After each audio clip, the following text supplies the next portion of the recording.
Le noyau premier de l'armée algérienne est, pendant quelque temps, composé en majorité d'hommes de l'Est algérien, les fameux BTS, ne craignant pas d'utiliser le sigle infamant.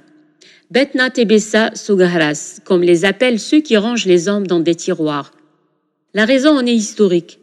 Le recrutement pendant les dernières années de la guerre se fait à partir des camps de réfugiés algériens où croupissent des dizaines de milliers de personnes originaires des régions orientales du pays. Dès les premiers mois de la Révolution, l'Est algérien connaît une levée en masse. Les événements de mai 45 à Guelma, Sétif et Kharrata, qui marquent au fer rouge ces populations, exacerbent le sentiment patriotique. Après 62, les jeunes recrutés sur la frontière restent dans l'armée par inclination personnelle pour le métier des armes ou bien pour des raisons économiques. Durs au labeur, stoïques dans l'épreuve, acceptant avec abnégation les servitudes de la condition militaire, en un mot, ils ont les qualités qui font les vrais soldats. La loi portant code du service national fait obligation à chaque Algérien, sorti frais et moulu de l'école, d'accomplir 2 années consécutives sous l'uniforme, souvent dans des formations exécutant des travaux d'utilité publique. Construction de villages agricoles, routes, ouvrages d'art, reboisement, etc.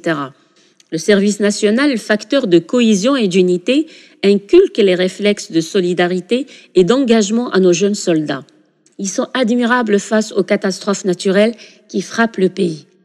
La connaissance de l'autre, la fraternité des armes, la confrontation aux mêmes rudesses de la vie, de garnison et aux contraintes diverses qui rythment la vie du soldat, nivelle les différences, gomme les particularismes et fait prendre conscience à nos jeunes qu'en dehors du service du peuple algérien, il n'y a point de grandeur. Il le prouve au cours de la tragique décennie 1990. Le noyau premier de l'armée algérienne est, pendant quelque temps, composé en majorité d'hommes de l'Est algérien, les fameux BTS, ne craignant pas d'utiliser le sigle infamant. Betna Tebessa Sougahras, comme les appellent ceux qui rangent les hommes dans des tiroirs. La raison en est historique. Le recrutement pendant les dernières années de la guerre se fait à partir des camps de réfugiés algériens où croupissent des dizaines de milliers de personnes originaires des régions orientales du pays. Dès les premiers mois de la Révolution, l'Est algérien connaît une levée en masse. Les événements de mai 45 à Guelma, Sétif et Kharrata, qui marquent au fer rouge ces populations, exacerbent le sentiment patriotique. Après 62, les jeunes recrutés sur la frontière restent dans l'armée par inclination personnelle pour le métier des armes ou bien pour des raisons économiques. Durs au labeur, stoïques dans l'épreuve, acceptant avec abnégation les servitudes de la condition militaire, en un mot, ils ont les qualités qui font les vrais soldats. La loi portant code du service national fait obligation à chaque Algérien, sorti frais et moulu de l'école, d'accomplir 2 années consécutives sous l'uniforme, souvent dans des formations exécutant des travaux d'utilité publique. Construction de villages agricoles, routes, ouvrages d'art, reboisement, etc. Le service national, facteur de cohésion et d'unité, inculque les réflexes de solidarité et d'engagement à nos jeunes soldats. Ils sont admirables face aux catastrophes naturelles qui frappent le pays. La connaissance de l'autre, la fraternité des armes, la confrontation aux mêmes rudesses de la vie, de garnison et aux contraintes diverses qui rythment la vie du soldat, nivelle les différences, gomme les particularismes et fait prendre conscience à nos jeunes qu'en dehors du service du peuple algérien, il n'y a point de grandeur. Il le prouve au cours de la tragique décennie 1990. L'armée algérienne est davantage, après la restructuration des années 80, s'est homogénéisée. Je le rappelle souvent dans mes écrits. Les grades bloqués par Houari Boumediene à un niveau relativement bas sont libérés dès lors que la compétence technique est au rendez-vous. Le relatif clivage qui existe entre les anciens baroudeurs de l'ALN et les officiers de la nouvelle génération s'estompe du fait du départ à la retraite de beaucoup de cadres atteints par la limite d'âge ou parce qu'incapables de s'adapter aux évolutions ambiantes.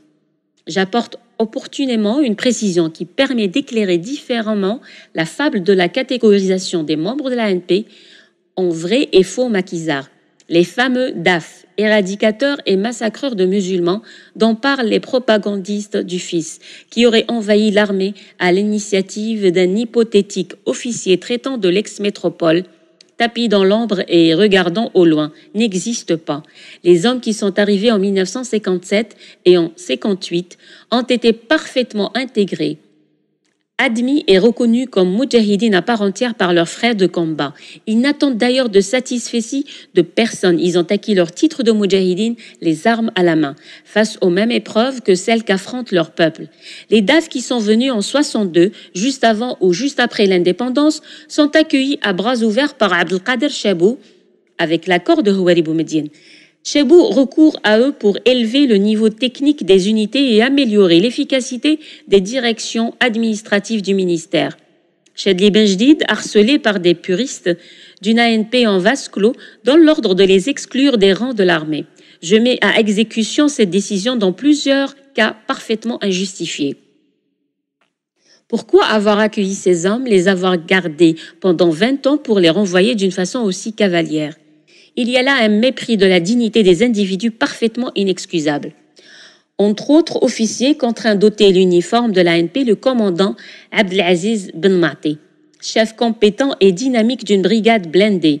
Avec le recul du temps, je continue à penser que beaucoup de ces jeunes Algériens ont les qualités humaines, les compétences professionnelles pour tenir honorablement leur place dans l'armée de leur pays. La plupart des exclus sont d'ailleurs immédiatement recrutés par des sociétés nationales. Ils y apportent volontarisme et engagement.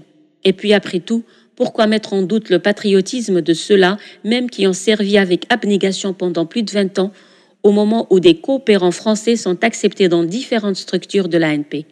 Aviateurs à Bousfer, instructeurs à la gendarmerie, financiers et intendants sous les ordres de Chérif Djougri, dont on ne peut mettre en cause le patriotisme et l'engagement, médecins et administrateurs dans la santé militaire et enfin formateurs dans les transports militaires. J'ajoute pour qu'il n'y ait aucun malentendu que les quelques mercenaires qui ont pris les armes contre l'Algérie et qui ont réussi à s'infiltrer parmi nous, surtout dans la gendarmerie, ont été rapidement démasqués par le colonel Ahmed Ben Cherif. Une première tentative de déstabilisation de l'armée. Le président Benjdid, je l'ai souvent dit, sait écouter et prendre des mesures radicales quand on lui présente les choses sous l'angle de l'intérêt national. En ma qualité de chef d'état-major, j'obtiens du président l'annulation de projets de contrats non conformes à l'intérêt de l'Algérie. De jeunes officiers, à l'époque lieutenant-colonel ou colonel, parmi les plus connus, Abdelmalek Knaizia, Mohamed Touati, Mohamed Lamari, Ben Abbas Ghziyil, Mohamed Medien, dit Toufiq, Ahmed Jennouhat, sont sur leur garde. Ils barrent la route aux prévaricateurs, quelquefois placés à des postes élevés de la hiérarchie, de l'ANP ou de l'État. Voici quelques projets que je saborde avec l'appui discret mais efficace des hommes cités plus haut. En décembre 84, le projet CRAC, couverture radar antiaérienne et côtière. Le coût 2000 milliards pour la première tranche de la première phase seulement, prévu avec Thomson France. Le général Blanc, délégué à l'armement à l'époque, en est le négociateur. Celui des transmissions, projet Séide, qui doit être réalisé avec les Anglais. Le centre de transfusion sanguine de l'hôpital d'Ain Nadja, projeté avec l'entreprise française Bouygues. Le projet sera réalisé par des entreprises algériennes. À l'origine, ce centre est partie intégrante de l'hôpital. Il est dissocié du dossier principal pour faire l'objet d'une réalisation avec une autre entreprise dans le but d'obtenir des ristournes. Le projet Cascavel, engin blindé à roues, confié de gré à gré au Brésil, avorte par mes soins. Il aurait coûté à l'Algérie des sommes faramineuses sans aucun transfert de technologie et pour des matériels de moyenne gamme. Plus tard, ministre de la Défense nationale, je confie la réalisation de tous les engins à roues, y compris les porte-chars, à l'entreprise nationale SNVI, au lieu de passer commande à des entreprises étrangères. Le seul projet réalisé avec l'étranger l'est avec l'ex-URSS dans le cadre des accords globaux qui lient les deux pays. Le projet de la base aérienne de Boufalik négocié avec les Américains est également effacé de notre programme grâce à la vigilance des colonels Ahmed Jennouhat et Mohamed Medien. Seuls les sites techniques sont exécutés par une entreprise yougoslave. La piste, la tour de contrôle et l'abri de simulation C-130.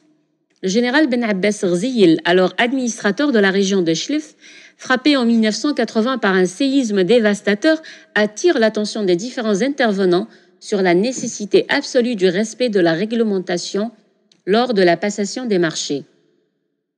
Il met en place des mécanismes exceptionnellement sévères pour contrôler les opérations de distribution des dents et de réhabilitation du bâti détruit afin d'éviter d'ajouter à la catastrophe du tremblement de terre la calamité des détournements.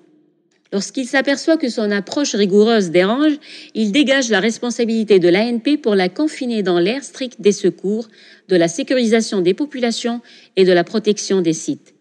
Les contrats colossaux qui sont signés pour la fourniture et la pose d'habitations préfabriquées le sont sous la responsabilité pleine et entière de l'administration civile, sans aucune interférence de l'autorité militaire. Je répète que le président Benjedid, chaque fois que j'attire son attention sur les anomalies de certains marchés ou projets de marché, ordonne des mesures radicales. Il annule le projet CRAC dès qu'il comprend que sa bonne foi est abusée alors qu'il en a signé et paraphé chacune des pages. Au-delà des sommes qui allaient être déboursées, il y avait de ma part le doute sur l'efficacité réelle d'un tel système radar.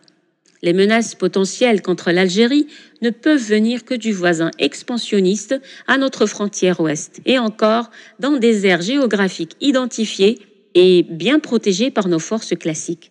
Nos sentinelles au bord de notre désert des Tartares s'appuient sur des dispositifs classiques robustes et éprouvés. Cela suffit.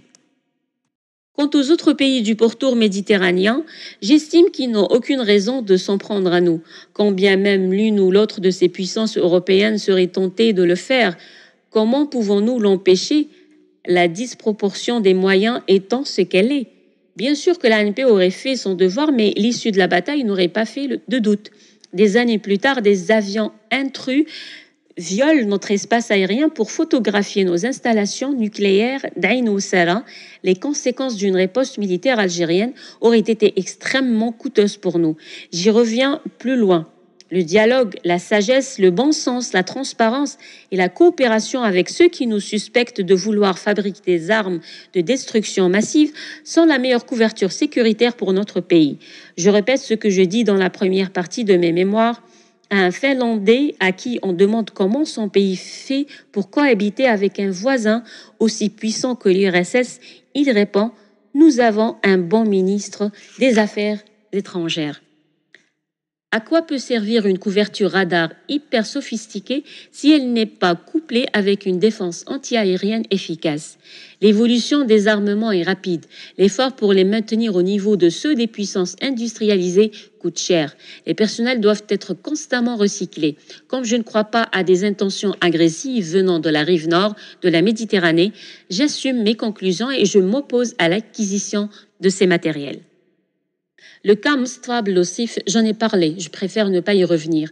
J'ai répondu avec des faits et des documents à ceux qui accusent de complot les généraux auteurs du rapport à la suite duquel Belossif est poursuivi par la justice. Je n'en dirai pas plus aujourd'hui. Belossif est mort. Paix à son âme, il demeure que l'exemple donné à un si haut niveau de l'ANP encourage quelques opérateurs militaires subalternes à s'adonner à des pratiques illicites, en particulier dans l'action sociale. Chadli Benjedid sévit avec rigueur contre les officiers indélicats. Bodreddin, ancien maquisard, compagnon de la première heure du président, directeur de l'action sociale, est durement frappé, et aussi un capitaine qui met au pillage une démarche baptisée Infitah. Le forcing de François Mitterrand pour pousser Chadli Benjedid à la dépense culmine lors du voyage officiel de ce dernier à Paris. François Mitterrand sait que la crise financière pointe à notre horizon et que dans très peu de temps, l'Algérie sera en cessation de paiement. La décision de l'instauration du visa d'entrée en France pour les citoyens algériens est prise dès ce moment. L'Algérien ne disposant plus de pétrodollars à dépenser aux Galeries Lafayette, à la Redoute ou chez Tati, devient indésirable. Le président français pousse l'Algérie à la dépense pour l'endetter afin d'aliéner sa décision. Lorsque les conditions deviennent difficiles pour l'Algérie, consulté par Benjedid, il conseille l'ouverture économique et la démocratie et il demande à son vis-à-vis d'aller loin et vite. Le conseil ne tombe pas dans l'oreille d'un sourd. La nouvelle démarche, baptisée Infitah, appliquée dans la précipitation, consiste à se délester des charges et des obligations sociales dont bénéficie la population. Le sevrage brutal frappe de plein fouet le revenu modeste, l'inflation précipite beaucoup de gens dans la détresse, la révolte est dès lors prévisible. Tarir le mécontentement de la population révélé par des émeutes à répétition devient la première préoccupation du pouvoir. Pour gérer le trop-plein de peuple dans la capitale au moment où les émeutes commencent à éclater un peu partout, le pouvoir opère une sorte de nettoyage par le vide. Les rafles des pauvres gens des bidonvilles et leur déplacement manu militari vers leur douar d'origine. Les enfants de ces assignés à résidence seront le fer de lance des foules d'adolescents qui mettront le feu dans les villes algériennes le 5 octobre 88 et les jours suivants. Les réformes introduites à un moment où les grands équilibres de la société algérienne sont malmenés par la crise économique et sans la main courante qui assure le pas, quelle que soit la pente et les obstacles du chemin, impriment au système de Bejdid des secousses internes qui l'ébranlent fortement. Mouloud Hamrouche est là, il fait une lecture personnelle des événements, il entre en scène.